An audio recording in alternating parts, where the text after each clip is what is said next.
Friends, मेरा नाम नकुल चौहान है और मैं आपको 12th क्लास के इकोनॉमिक्स का सिलेबस पढ़ा रहा हूं। आज हमारी वीडियो नंबर 3.5 है।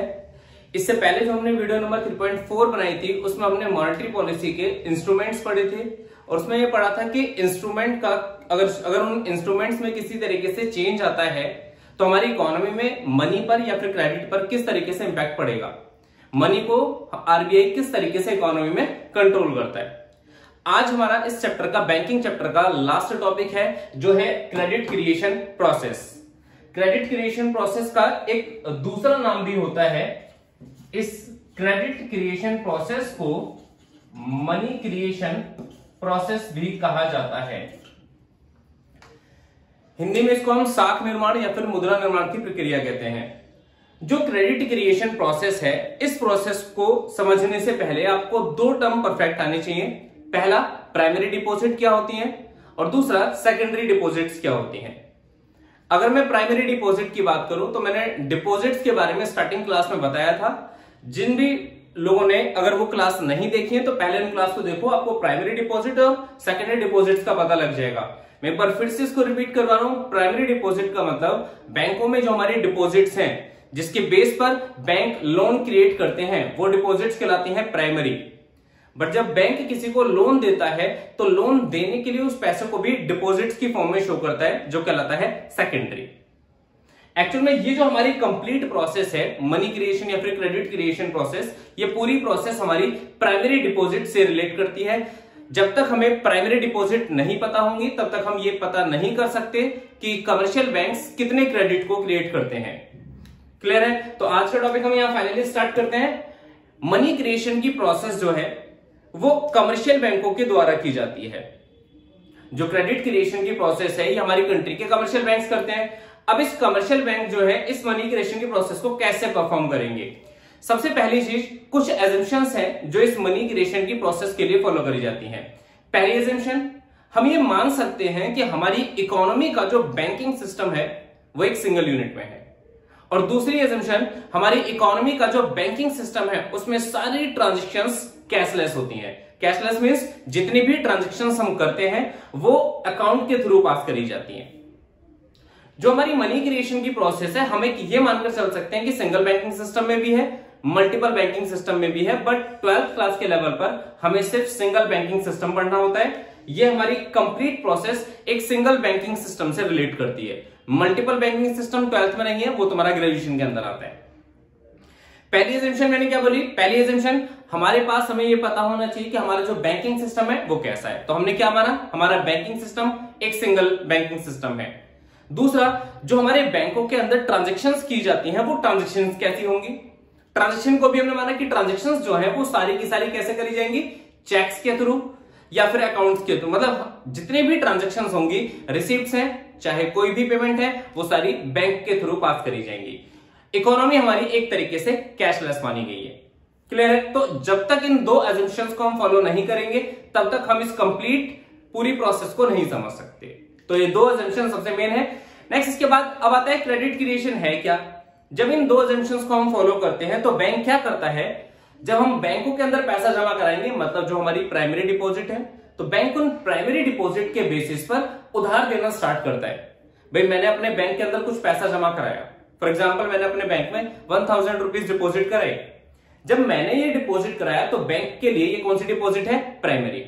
बैंक इसी प्राइमरी डिपॉजिट को आगे यूज करता है, किस पर? लोन पर। मतलब आगे मार्केट में, इकोनॉमी में इसी से वो लोन देना स्टार्ट करता है। जो पैसा मैंने यहां पर जमा करवाया है, जो प्राइमरी डिपॉजिट है, इसका मतलब जब तक प्राइमरी डिपॉजिट नहीं होंगी तब तक तुम लोन नहीं दे सकते। तो क्रेडिट क्रिएशन के लिए सबसे मेन कंपोनेंट क्या बन जाता है? Primary deposit. प्राइमरी डिपॉजिट मैंने 1000 मान ली। फिर प्राइमरी डिपॉजिट के आगे कुछ रिक्वायर्ड रिजर्व्स भी होते हैं। मैंने इंस्ट्रूमेंट्स में पढ़ाया था, बैंकों के लिए कुछ रिक्वायरमेंट है कि उन्हें कुछ रिजर्व अपने पास, खुद के पास मेंटेन करना होता है, जिसको स्टैट्यूटरी लिक्विडिटी रेशियो कहते हैं, और कुछ रिजर्व आरबीआई के पास मेंटेन करना होता है, जिसको कैश रिजर्व रेशियो, जिसको सीआरआर कहते हैं। जब तक अगर हम इन रिजर्व्स की बात नहीं करेंगे तब तक भी क्रेडिट क्रिएशन नहीं हो सकता। तो क्रेडिट क्रिएशन के लिए एक तो रिक्वायर्ड रिजर्व और दूसरा प्राइमरी डिपॉजिट। इन दोनों के बेस पर बैंक क्या करता है? कमर्शियल बैंक जो होते हैं वो क्या करते हैं? क्रेडिट को क्रिएट करते हैं। ठीक है? प्राइमरी डिपॉजिट के बेस पर जब बैंक क्रेडिट को क्रिएट करते हैं तो उसकी एक कंटिन्यूअसली प्रोसेस होती है जिसे क्रेडिट क्रिएशन प्रोसेस कहा जाता है। चलो इसकी डेफिनेशन पढ़ते हैं। क्या है? Bank creates credit through initial deposits. Initial मतलब जो प्राइमरी है। बैंक जो है क्रेडिट क्रिएट करता है, किसके थ्रू करता है? इनिशियल डिपॉजिट के थ्रू। और जब इनिशियल डिपॉजिट के थ्रू क्रेडिट को क्रिएट किया जाता है तो यही डिपॉजिट जो है क्या बना देती है? क्रेडिट क्रिएशन की एक पूरी प्रोसेस बना देती है। क्लियर? क्रेडिट क्रिएशन की जो प्रोसेस होती है इसको मनी क्रिएशन प्रोसेस भी कहा जाता है। और इस मनी क्रिएशन की प्रोसेस में दो एजम्पशन बहुत ज्यादा इंपॉर्टेंट है। वो एजम्पशंस क्या है? It is based on two assumptions. ये दो एजम्पशन पर बेस्ड होगा। पहला, all commercial bank system is one unit. Banking system को एक सिंगल यूनिट माना गया है। जो मैं स्टार्टिंग में बता रहा था, हमारा कंप्लीट बैंकिंग सिस्टम एक सिंगल बैंकिंग सिस्टम माना जाएगा। दूसरा, all payments and receives are made through bank only. जितनी भी पेमेंट्स होंगी, जितनी भी रिसीव्स होंगी, सारी की सारी किसके थ्रू पास करी जाएंगी? बैंक के थ्रू। इसका मतलब ये एक कैशलेस इकोनॉमी की तरह माना गया है। क्लियर है? तो ये हमारी क्रेडिट क्रिएशन प्रोसेस है। अब ये क्रेडिट क्रिएट कितना होगा ये हमें निकालना है। जैसे मान लो मैंने बोला मैंने किसी बैंक के अंदर 1000 रुपीज डिपॉजिट करे, तो बैंक उस 1000 से कितना क्रेडिट क्रिएट कर सकता है?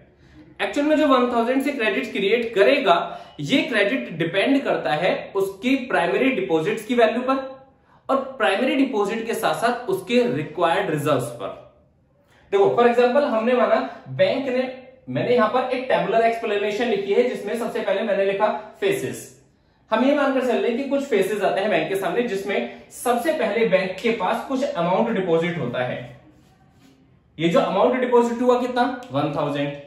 ये जो 1000 है, क्योंकि ये अभी सबसे फर्स्ट टाइम में डिपॉजिट हुआ है तो इसे हमने बैंक की कौन सी डिपॉजिट का नाम दिया? Primary deposit. जब तक बैंक के पास ये प्राइमरी डिपॉजिट नहीं है तब तक बैंक इकोनॉमी में मनी क्रिएट या क्रेडिट क्रिएट नहीं कर सकता। अब बैंक क्या करता है? इसमें से लोन देना स्टार्ट करेगा। बट बैंकों को अपना पुराना रिकॉर्ड पता होता है, बैंकों को पता होता है उन्हें अपने रिक्वायर्ड रिजर्व्स कितने मेंटेन करने हैं।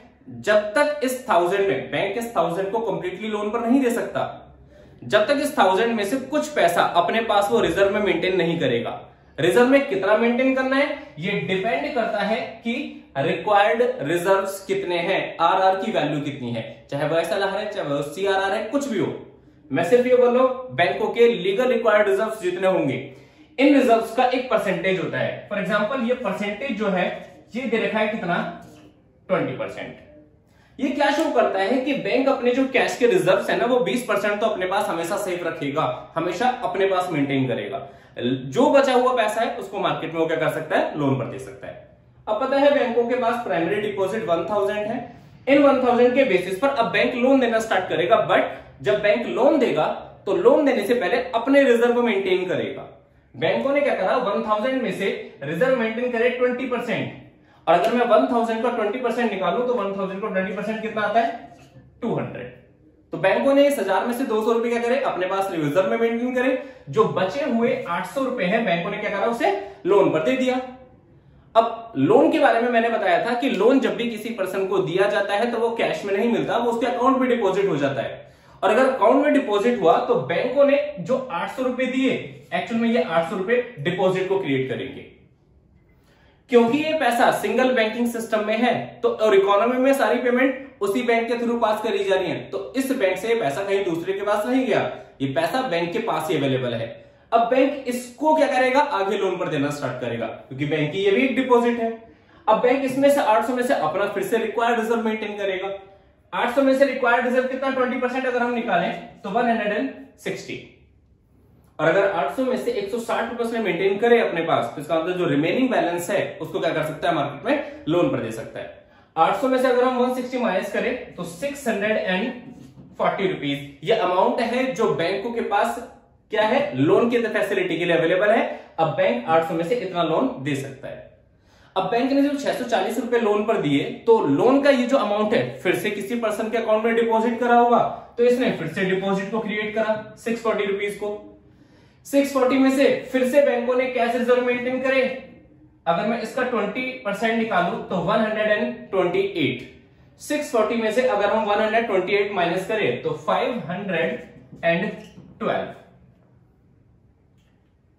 अब एक्चुअल में क्या हुआ, थर्ड फेज में 640 में से जो डिपॉजिट थी, इसमें से बैंकों ने 128 के रिजर्व मेंटेन करे, जबकि 512 रुपीज जो है ये बैंकों ने लोन पर दिया। लोन दिया तो फिर से बैंकों की डिपॉजिट क्रिएट हुई। जब डिपॉजिट क्रिएट होंगी तो फोर्थ फेज आ जाएगा। एक्चुअल में क्या हो रहा है, डिपॉजिट्स कंटिन्यूअसली घटती जा रही है, लोन कंटिन्यूअसली घटता जा रहा है, कैश रिजर्व्स कंटिन्यूअसली घटते जा रहे हैं। एक लेवल ऐसा आएगा जब ये बिल्कुल जीरो हो जाएंगे, और जब ये बिल्कुल जीरो होंगे तो बैंकों की क्रेडिट क्रिएशन की प्रोसेस वहां पर कंप्लीट हो जाएगी। ठीक है, अब तुम्हें कभी भी पेपर में क्वेश्चन आता है तो ऐसा नहीं करना कि हाँ नहीं हम इसे जीरो ही लेंगे, 3 घंटे 4 घंटे 5 घंटे तुम्हारा सारा टाइम निकल जाएगा, तुम इसको कभी भी जीरो नहीं ला सकते। तुम्हें क्या करना है, स्टार्टिंग के 3 या 4 फेसेस मैक्सिमम बनाने और उसके बाद इसे डॉटेड लाइन से इस तरीके से शो कर देना। ठीक है, अब ये फाइनली क्या होता है, हमें यहां पर इनका टोटल लिखना होता है, क्योंकि हमें ये भी पता करना है बैंक टोटल क्रेडिट कितना क्रिएट करेंगे। तो बैंक जब टोटल क्रेडिट क्रिएट करते हैं उसे निकालना होता है इससे। बैंकों का क्रेडिट क्रिएशन मैंने बताया 2 कंपोनेंट पर डिपेंड करता है, पहला प्राइमरी डिपॉजिट और दूसरा बैंकों का जो रिक्वायर्ड रिजर्व है वो कितना है, जो मैंने यहां भी लिखा है। आरआर का मतलब यहां पर किससे होगा, रिक्वायर्ड रिजर्व। बैंकों का जो क्रेडिट क्रिएशन है वो डिपेंड करता है 2 चीजों पर, पहला रिक्वायर्ड रिजर्व्स कितने हैं और दूसरा बैंकों की प्राइमरी डिपॉजिट्स कितनी है। अब बैंकों की प्राइमरी डिपॉजिट को अगर तुम 1/RR से मल्टीप्लाई कर दो तो तुम्हें क्या मिलेगा, total credit creation. For example इस क्वेश्चन में हमारे पास 1000 रुपए की प्राइमरी डिपॉजिट थी, मल्टीप्लाई बाई रिक्वायर्ड रिजर्व हमारे पास कितने हैं 20%। अगर मैं इसकी वैल्यू निकालूं तो इसकी वैल्यू आएगी 5000 रुपीज। ये क्या शो करता है कि बैंक अपनी 1000 की प्राइमरी डिपॉजिट से, इस 1000 की प्राइमरी डिपॉजिट से 5000 रुपए तक का, 5000 रुपीज तक का, 1000 रुपए से 5000 रुपए तक का लोन दे सकते हैं। बट ये जो लोन दिया गया है इसमें से उन्हें 4000 रुपए लोन पे ही यूज करने होंगे, और इसमें से उससे जो रिजर्व मेंटेन करना होगा वो कितना, इसका 20%, मतलब 1000 रुपीज रिजर्व मेंटेन करना होगा। ये हमारी कंप्लीट प्रोसेस है। और अगर मैं इस पूरे क्वेश्चन की बात करूं तो एग्जामिनेशन पॉइंट ऑफ व्यू से ये बहुत ज्यादा इंपॉर्टेंट क्वेश्चन है। सीबीएसई के पैटर्न में सबसे ज्यादा बैंकिंग में क्वेश्चन पूछा जाता है, 4 नंबर या 6 नंबर में क्वेश्चन आता है, और मोस्टली जब भी ये क्वेश्चन आएगा तो ये टेबुलर एक्सप्लेनेशन तुमसे पूछी जाएगी। क्लियर है? तो आज का टॉपिक था हमारा बैंक क्रेडिट क्रिएट कैसे करते हैं। कमर्शियल बैंकों की पूरी ये एक क्रेडिट क्रिएशन की पूरी कंप्लीट प्रोसेस है। यहां पर आज हमारी अपनी क्लास वाइंड अप करते हैं। नेक्स्ट क्लास जो है उसमें हम स्टार्ट करेंगे अपना नया टॉपिक जो है नेशनल इनकम। नेशनल इनकम इस पूरी इकोनॉमिक्स का, जो हमारी मैक्रो इकोनॉमिक्स है, इसका सबसे मेन चैप्टर होगा। तो वेट करते हैं नेक्स्ट क्लास तक। नेक्स्ट क्लास में मिलते हैं नेक्स्ट टॉपिक में। अगर आपको ये वीडियो अच्छी लगी हो तो लाइक कीजिए, हमारे चैनल को सब्सक्राइब कीजिए और ज्यादा से ज्यादा हमारी वीडियोस को शेयर भी कीजिए। That's all for today.